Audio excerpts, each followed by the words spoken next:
Cemitério dos Aflitos, só para a galera entender um pouco, contextualizar um pouco a ideia, por que era ali, o que era ali. Bom, é o seguinte, as pessoas normalmente católicas e ricas, elas eram sepultadas dentro de igrejas. Então, quem era mais rico, mais perto do altar, quem era menos rico ia sendo sepultado na nave, até você ir para fora, e aí se formavam campos santos na área externa das igrejas. Isso é muito comum a gente ver ainda hoje, por exemplo, em Ouro Preto. Muito comum você ver numa igreja, você tem um cemiterinho do lado de fora. Até dentro mesmo, acho que... Não, dentro tem também. Mas eu tô... em São Cristóvão, do lado de Aracaju, lá em Sergipe, o pessoal que era membro da igreja lá, membro das irmandades e tal, eles são enterrados nas pedras dentro do isso, coisa, né? É isso mesmo. Tem os nomes lá e tudo. Isso mesmo. Então era isso, era assim. Quem não era católico? Porque veio para o Brasil africano, bem verdade que sequestrado, mas veio africano, tinha indígena, não convertido, tinha árabe, tinha oriental, tinha todo mundo, tinha luterano, tinha inglês, tinha alemão, protestante. Então, o que acontece? Essas pessoas não tinham onde ser sepultadas. E era um volume grande de pessoas. Escravizados eram mortos muito mais, em um volume muito maior do que as pessoas que não eram escravizadas, óbvio. Ou porque eram exploradas, o limite físico morria muito mais, indígena morria mais. Então, precisou organizar um local para ter um impacto sanitário menor, porque enterrar gente, eles começaram a sacar que enterrar de qualquer jeito dava ruim do ponto de vista sanitário. Então, organizaram a própria igreja, por isso que tem a Capela dos Aflitos ali. Você fala, porra, mas era um cemitério católico que tinha a Capela dos Aflitos? Sim, porque a gestão da morte era da igreja, sempre foi da igreja católica. É muito louco isso, em Campinas a gente tem um cemitério alemão. E o cemitério alemão, que é de 1886, se eu não me engano, ele só foi autorizado depois que houve a interveniência da Igreja Católica, que fez uma bênção no solo. Quer dizer, o que tem a ver? No cemitério luterano. Tinha nada a ver com eles. Cemitério luterano. Ao contrário, né?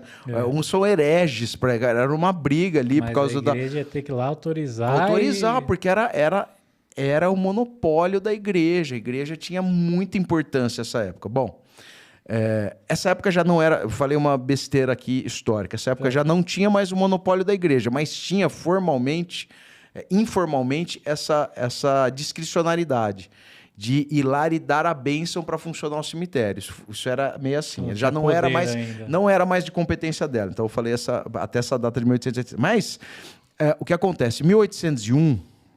faz Brasil 1500, né? 1801, Dom João VI escreve uma carta régia proibindo o sepultamento dentro de igreja, porque existia uma teoria dos miasmas, teoria sanitária chamada teoria dos miasmas, que dizia que o cheiro de morto passava doença respiratória. Então não podia mais sepultar por isso. Na verdade, existem outros componentes políticos, desde o Marquês de Pombal, quando expulsa a Companhia de Jesus do Reino de Portugal. Portugal vivia as voltas com problemas com a igreja, exatamente porque a igreja tinha muita influência política, poder, né? Muito poder. Então tanto que eles proibiram irmandades em Portugal. Tem até uma história do Porto de assombração ligada a um mosteiro lá, porque tinha bancada católica lá, não. Tinha, enorme. Mas aí o que acontece? Então, ele faz essa carta régia, todo mundo caga 1 quilo, por quê? Além de ser um status você ser sepultado dentro da igreja, você também tinha uma ideia de salvação ligada àquilo. Mais próximo. Mais próximo ao local de oração. Então não é que é mais perto de Deus, é porque é mais próximo dos locais que se santificavam, se sacralizavam a cada missa, a cada ocasião que as pessoas iam rezar. Então eu queria ficar perto do altar, porque é onde o padre ministrava a missa. As pessoas iam rezar no pé do altar, então você estaria ali sempre no lugar. Bom, todo mundo caga 1 quilo pro Dom João VI, não muda porra nenhuma.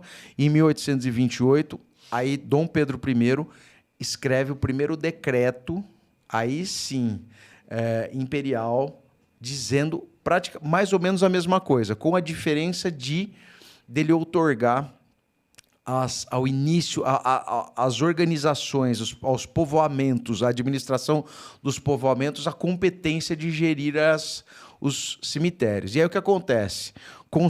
Tem um cara só que se atreve a construir um cemitério na Bahia, com a autorização do presidente da província. E o que acontece? A igreja e a sociedade organizada, o pessoal mais rico, a aristocracia, organizam uma revolta que chama cemiteirada. Eles destroem o primeiro cemitério público não administrado pela igreja. Então, é muito tenso essa história da construção dos cemitérios em campo aberto, fora da gestão da Igreja Católica. O que tinha no Brasil a esse tempo? O cemitério dos aflitos, tinham o cemitério dos pretos novos, que eram, na verdade, lugares de enterramento. Em Campinas tem um cemitério antes de ter cidade. Em 1753 é organizado um cemitério chamado Cemitério Bento para atender a família de um cônego, porque Campinas fazia parte de Jundiaí e era muito longe o cara levar as pessoas que morriam, que estavam começando a se organizar. Grande pra caramba. Grande pra caramba. E aí ele constrói um cemitério, pede autorização, constrói cemitério, e aí o que acontece? Quem usa esse cemitério? Escravizado, porque não tinha onde enterrar, porque morria muita gente, cara. Os negros e as negras escravizadas morriam muito mais do que todo mundo. O interior de São Paulo era pra tomado. caralho. Era tudo cana e café, bombando. Então morria muita gente. Então eles passaram a usar, virou cemitério Bento, virou cemitério dos cativos. Isso ainda existe? Não, tem uma creche construída em cima. Caramba, mano. Uma creche. E aí o que acontece? Só para fechar essa história cemiterial daqui. Em 1811, para quem não sabe, o Rio de Janeiro virou a capital do Reino de Portugal quando a família real foge de Napoleão e vem para cá em 1808. E aí a rainha da Inglaterra, que oferece a sua marinha para escoltar a família real portuguesa, falou: tudo bem, mas eu preciso de um cemitério para sepultar os meus. Eles eram anglicanos. Então, constroem o cemitério dos ingleses na Gamboa, que é tido até hoje como o primeiro cemitério do Brasil oficial, embora existam outros não oficiais. Cemitério da Gamboa de 1811, mais ou menos, Floresta de Ipanema.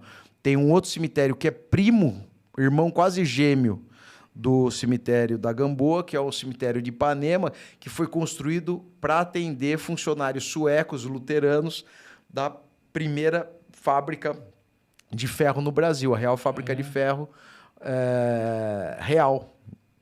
Real Fábrica de Ferro, que era essa da Floresta de Ipanema. Então, os cemitérios em campo aberto, os primeiros cemitérios oficiais em campo aberto no Brasil eram protestantes. Aí a gente tem essa conversão em 1850, aqui em São Paulo, voltando ao Cemitério dos Aflitos, 1775, 1858, o Cemitério da Consolação é inaugurado. Já existia anteriormente o projeto para ele. O bairro da Consolação, ali onde ele fica, era a periferia da periferia da periferia de São Paulo. Era um lugar alto, por isso que ele foi construído lá o cemitério. Até pela teoria dos miasmas, os cemitérios precisavam ser em lugares altos e distantes da cidade. Então, eles constroem lá, desativam o cemitério dos aflitos. E o que acontece com o cemitério dos aflitos? O lugar. O pessoal falava que haviam transladados os corpos. A gente está vendo que é mentira. Mas a arquidiocese, a cúria, na verdade, à época, vende a área do cemitério dos aflitos, que era o Sudacé e se torna o bairro da Liberdade depois do Chaguinhas, mas para terminar a construção da catedral. Porque a catedral que a gente tem em São Paulo não é a primeira catedral, é a segunda. Ela foi construída, mas a catedral ficava mais para baixo. Essa nova catedral começa a ser construída, acaba a grana, eles precisam de dinheiro, vendem o terreno do lugar onde está o Cemitério dos Aflitos. E aí o bairro da Liberdade nasce. Liberdade vem de onde? Da história do Chaguinhas, que a gente contou no último programa. As melhores histórias disparadas. Assim. E aí, então, isso que acontece. Então, ali, voltando à briga toda das luminárias, na verdade, a gente está falando de um conflito cronológico de algo feito em 1973, 72, 73... quando, depois que o príncipe do Japão vem para cá, o imperador vem para cá, decidem transformar o bairro da Liberdade num bairro japonês, mais ou menos dos moldes de Chinatown, que é o bairro chinês em Nova York. Decidem mudar a estética do bairro para virar um bairro japonês e fazem isso.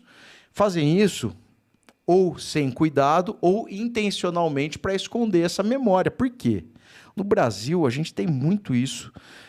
Quando o pessoal fala de apagamento, a galera acha que é exagero, mas não é exagero. Acha que é teoria da A galera acha que é feio falar que era cemitério, a galera acha que tem estigma falar que era cemitério, a galera acha feio falar que o largo era um largo da forca, onde se executavam as pessoas, a galera acha feio de falar que era um pelourinho, que era um lugar onde torturavam, porque o pelourinho é um marco estatal. O pelourinho é um tipo de tronco, é um tipo de construção, às vezes, ou de madeira ou de pedra, que mostra que ali é um marco da administração, onde pessoas são torturadas quando se atrevem a enfrentar esse poder. Então, é isso que é para isso que serve um pelourinho. Então a gente faz chupelô na Bahia, aí Caetano desceu o pelô. E não vai procurar a história. O pelô, na verdade, não tem nada de bonito. Pelourinho é um lugar feio, é um lugar de tortura. Ai, mas era de gente que enfrentava o poder público, gente que se atrevia. Igual eles falam dos comunistas na ditadura militar. O pessoal quer enfrentar o Estado. Quer enfrentar o Estado? Mas quem que era Tiradentes? Não foi condenado por enfrentar o Estado? Quem que era Jesus Cristo? Meu Deus do céu. Era o cara que enfrentou pelo próprio Estado. Então, assim, essa não é uma explicação. A gente precisa ver com mais profundidade. Estou falando que você precisa ser ladrão, precisa roubar bancos. Não estou falando nada disso. Estou falando outra coisa aqui. Que a época... Estou falando que, assim, exatamente. Quer dizer, eu falo que eu gosto do Luiz Gama. O Luiz Gama que falava, escravizado que mata o seu senhor, ele age em legítima defesa. É um cara que escraviza ele. O cara que você está na corrente de mão aqui, que te vende. Se você, para fugir, precisa matar, vai fazer o quê, cara? O cara te comprou, mano. Ele te tolhiu da liberdade, separou você dos seus. Cara, porra, e quem falava isso sou eu, que tá falando isso era o Luiz Gama. Há 150 anos atrás. Bota tempo aí. E tem isso nos tempos modernos. A exploração é uma coisa que a gente vê. Essa semana teve lá nos Estados Unidos o rapaz que matou o CEO de uma empresa de saúde lá, que o cara era conhecido por... Negar tudo. Negar tudo. Eles lucravam bilhões lá por ano e eles negavam tudo e o cara escreveu na bala da arma lá uma coisa negada e matou o cara. Agora estão tratando o cara como um herói. Parece que os CEOs de companhias de saúde lá estão com o cu na mão e ninguém tá falando que tá certo. Porque é tão perverso isso lá que é assim, você tem um sistema de saúde que não atende ninguém, o medo de você precisar um dia e falir, porque, cara, você quebrar um pé na rua e uma ambulância te pegar e te levar para o hospital e você ser atendido, você larga $70 mil para fazer um gesso.